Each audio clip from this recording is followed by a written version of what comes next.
Well, I hope you have a fantastic weekend. That's it tonight from rugby training at Cooperoo. We wish Zoe the best of luck making the final 18 on the Great Australian Spelling Bee at 6:30 this Sunday. And also Georgie and Lachlan tonight. I think I found my mini-me. His name's Elijah. Check it out.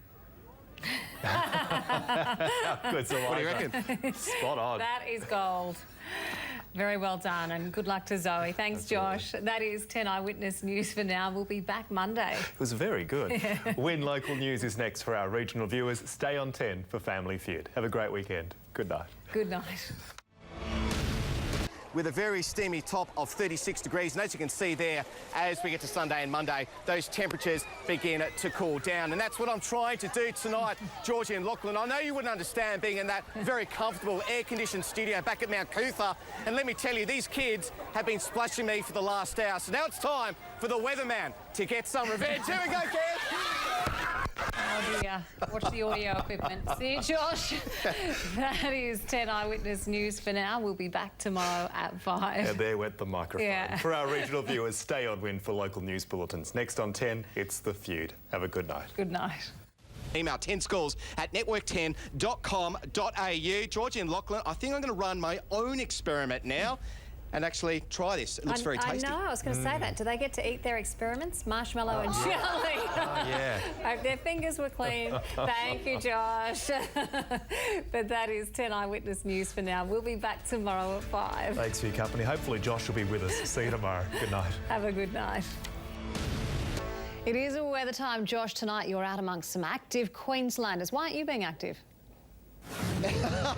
Very good question, Georgie. I did forget my exercise gear tonight, but you're right. I am a man of the people as a beautiful sunset unfolds behind me over the back of Mount Cootha. But we are coming to you live from Kangaroo Point Cliffs, and we're gearing up for Biggest Loser Transform 2017. It kicks off tomorrow night right here on the 10 Network at 7:30. And joining us this evening is one of the trainers and host of the show, Libby Babbitt.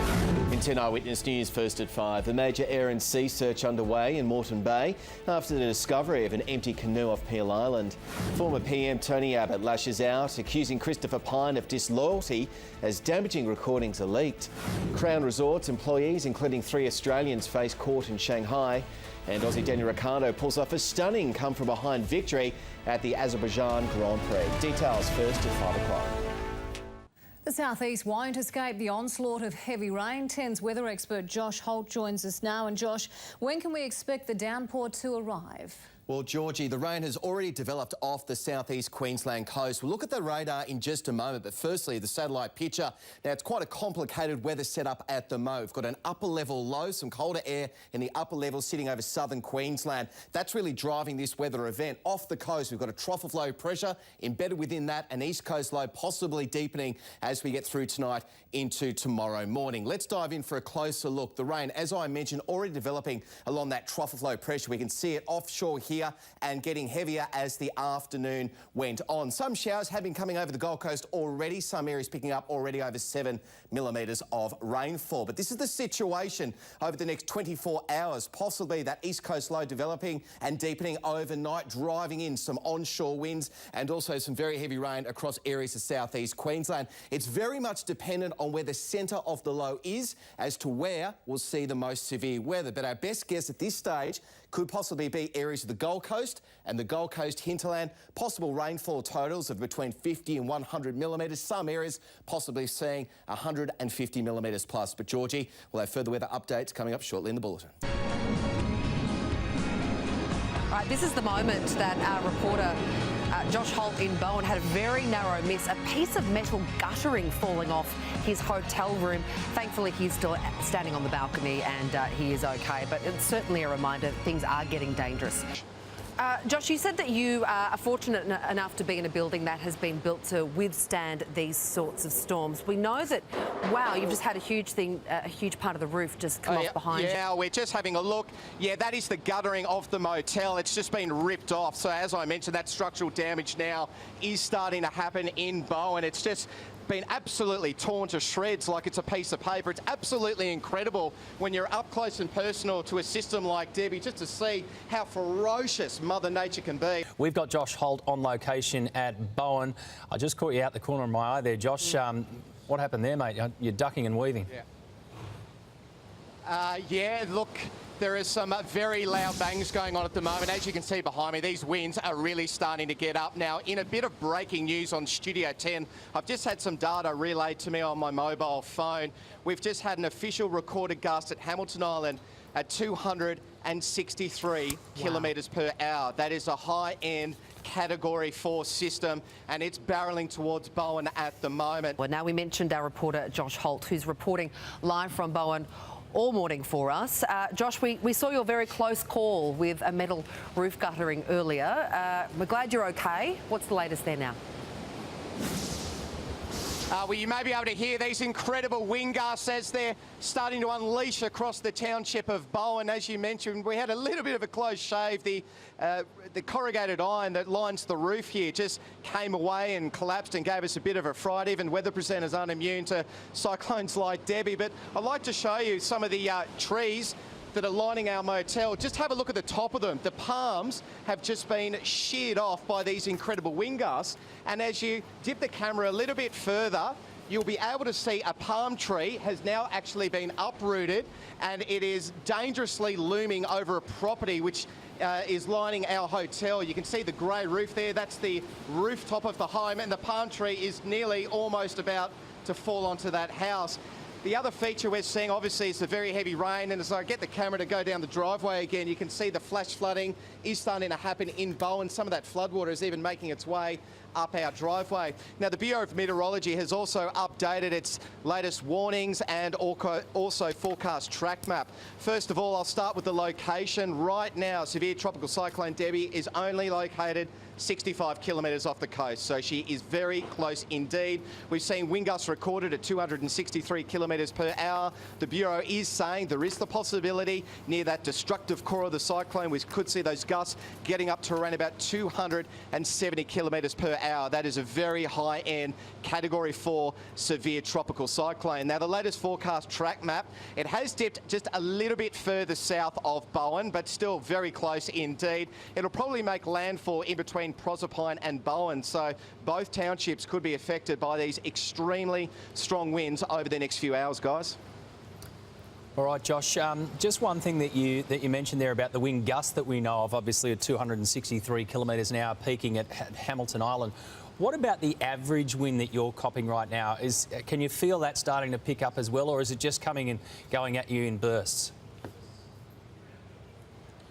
Yeah, the sustained wind speeds, that's what we talk about. We have sustained winds and, of course, the wind gusts, but the sustained speeds are also incredibly strong. They're well over 100 kilometres per hour easy. You can see that by the way the trees are swaying and everything else, and then you've got those recorded gusts as well, right up and over the 100 kilometre per hour mark, exceeding 200 kilometres per hour in some areas. And obviously in the Whitsundays, we've seen those gusts over 260 kilometres per hour.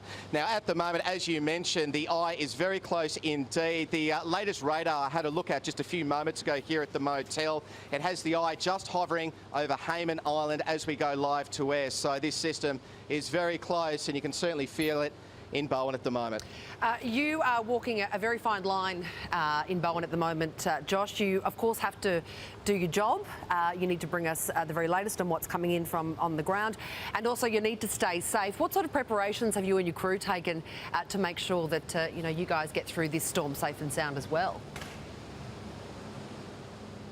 Well, early preparation is the key in any severe weather event. So when we got the crew together last night, we made a bit of a plan. We've got a couple of rooms here at the motel, and what we did was we got a lot of gaffer tape and we taped up all the windows just in case any of the debris from these wind gusts gets blown into the windows. You may be able to see some of the tape here lining. This is my room here, and then I've actually moved the couch. You might be able to see it just off into the background there. That's my bed, and I just wanted to put it up against a concrete wall just for a bit of extra safety. I've also taped the windows at the back, and I've also used quite a bit of tape on the windows in the bathroom just in case, worst case scenario, we have to duck in there and duck into the shower, which is actually quite good. There's a bathtub and shower and it's all lined with tile, so worst case scenario, you just jump in there. That's of course always the strongest part of any structure in any motel.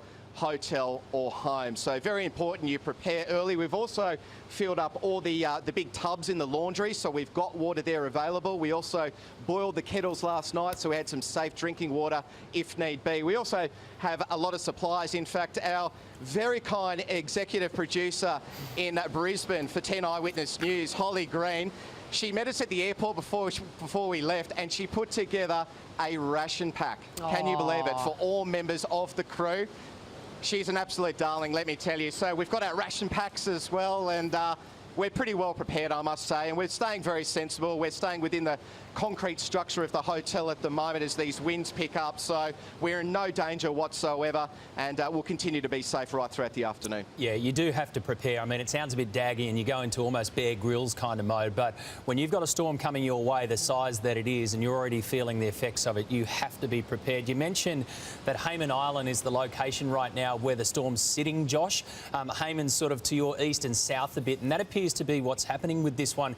You've been following the same tracking maps that I've been following off the bomb, and it's actually dropped a little bit further south, so it's now including south of Mackay, so down towards Serena, but the eye of this storm where it's going to hit is pretty much in your zone between, say, you and Proserpine thereabouts, so you're halfway literally between Townsville and Mackay. That's where it's going to have the most impact. Yeah, absolutely. Right in between Proserpine and Maboan. That's the most likely scenario in the latest update we got from the Bureau of Meteorology. But because Debbie is so wide in size, the destructive core will be across a large area. So we'll include areas like Proserpine. They could possibly see gusts at 270 kilometres per hour along with Bowen. So it is covering quite a large area of Queensland, and it's certainly one we'll have to continue to monitor over the next couple of hours. But I mean, you can just see here. I mean, look at the water just shearing off that roof, off into the distance. It's just absolutely incredible. I mean, I've covered a lot of cyclones. I've been doing this for the last 12 years. I was in Yasi and other notable systems, and I must say this one is pretty unbelievable. It's certainly up there with the strongest I've seen. Hey Josh, for those who don't know the area surrounding where you are and where we're talking about, the specific area where this cyclone is going to cross the coast, in between Bowen and Proserpine, we've got places like Hideaway Bay there, we've got a big forest, national park there as well. How many people are we talking about roughly in that zone? Is it populated in between there, or is it mostly obviously where you are in Bowen, about 10,500 people, and then Proserpine? What's actually in between?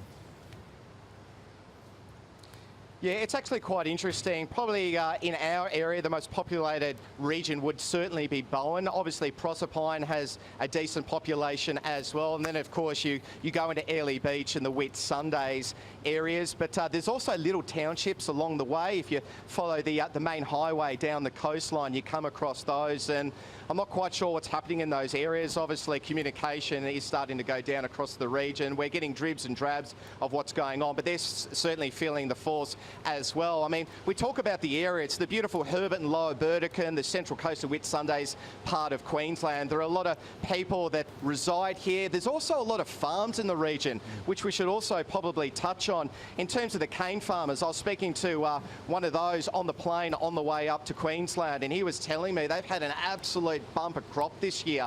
And the bad news is they're about to crush the cane, so it's quite mature. And so what they were worrying about is it being bent over and also rotting from the base, which would be absolutely devastating for this very region. And in Bowen itself, there is a lot of tomato farms, and they're also worried about that crop at the moment as well.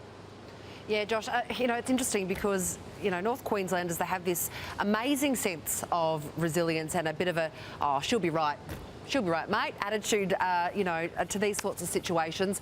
Have you found, though, that people are really starting to feel worried and feel anxious about what sort of damage this storm might cause? Because all the chatter in the lead up to it has been there's something different about this storm. It feels fierce, you know, and we're worried about it. Yeah, you're dead right, Sarah. I mean, as I mentioned, I have been in quite a few cyclones, and what I've noticed in North Queensland, I mean, they do get these weather systems quite frequently in the severe weather season. Now, when they're Category 1, Category 2, yes, people take note, but there's that sort of attitude, you know, she'll be right, mate. I think when these systems go severe Category 3, and especially go Cat 4, Cat 5, the North Queenslanders, They know what it's about. And I must say, I have been really impressed with the locals, especially here in Bowen, over the last 24 hours. When we were walking around the town yesterday and doing our news gathering, they were aware of the situation. They were doing all the right things. Even the guy that owned the bottle in town was boarding up the windows and telling us that they're taking it seriously and they're doing everything they can to stay safe and also keep their families safe. I saw people gathering up loose items, you know, tree branches that looked a little bit dead. They were getting rid of those. They were tying down loose items in their backyard. So they're doing everything they can. They've taken it seriously, and hopefully they will continue to take this seriously, because it's not over yet. As mentioned, because she's such a strong system, once she makes landfall, it's going to be quite a while before she dies down. The latest modelling is suggesting probably not weakening to a tropical low till probably late tomorrow morning. So we're still going to see some very strong winds right across the adjacent inland. And as I've been mentioning through the morning, there is the risk, as this system turns into that tropical low and tropical depression and mills around those inland areas, we're going to see widespread heavy rain and also river flooding right across many regions. OK, Josh, take a breather, stay safe. We'll check in just a minute. And that's one of the key differences to the last major cyclone that hit Cyclone Yasi back in 2011.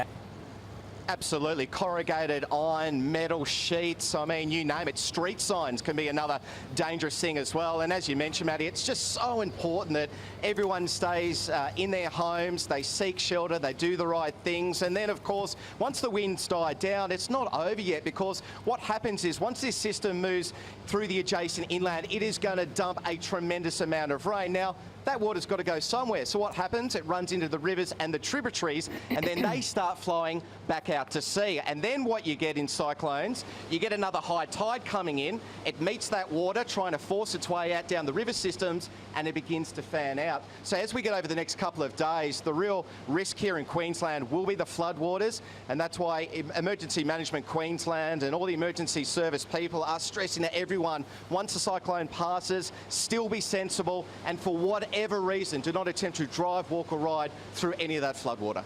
It certainly is. We're getting into that time frame where the weather is becoming extremely severe. We're getting these incredible, powerful gusts whipping in and across areas. Now, we're situated, obviously, in Bowen. We've got a motel. It's a very good structure, in fact. We've got concrete walls and a concrete slab roof, which is fantastic. Now, in preparation for severe tropical cyclone Debbie, last night we taped up all the windows. As you can see, we pulled the curtains across as well. We've put a couch here to try and protect the people inside in case any tree branches become loose and go through the windows. I myself is sleeping on this couch next to the concrete wall, just as a safety precaution. We've got one of our journalists here, Christina Costalis. She's busy. They've been out shooting stuff a little bit earlier this morning when it was safe to do so. She's sending that back to Network 10 so everyone can see what's happening in Bowen at home. And as you can see, as I move through the kitchen, the most strongest place in any home, in any cyclone, is always the bathroom. So as a precaution, you can see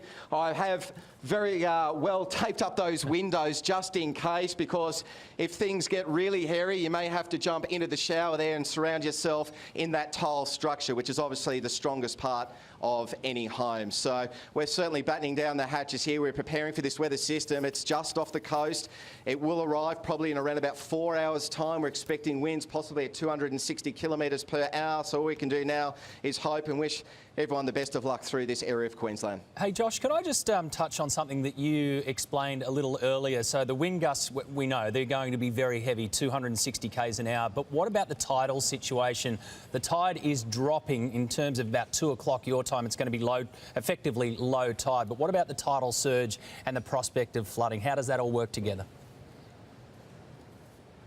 Well, it's been a terrible news story so far today. On a brighter note, the high tide this morning here at Bowen was at 9:44 a.m, so it is on the run out. So that is some good news. However, the tides do differ as you move down the coast. Now, the tide is still running in areas like Mackay, and that's where there is that major concern for a possible storm surge. Obviously, the storm surge is when these very powerful onshore winds push the surface of the ocean up against the foreshore. The seawater then inundates the low-lying areas, and it can become a very dangerous situation very quickly indeed. So the area of concern in terms of storm surges is certainly further south, the southern side of the cyclone of where we're situated. Just finally, you still got power there, mate, or are you operating generator-wise? Just at the moment, we're running off a generator. Around about 20 minutes ago, there was a big bang on the side of the motel and all the lights went out. We've been watching the power poles in the street. They're nearly bending over as it is. So I'm guessing pretty much the entire area of Bowen is probably without power now. We've also noticed a big dip in our mobile phone reception. So I'm guessing the tower is absolutely copping the brunt of these destructive wind gusts as they whip across Bowen at the moment. And as mentioned, we're expecting the eye of severe tropical cyclone Debbie to make landfall at around about 2 p.m.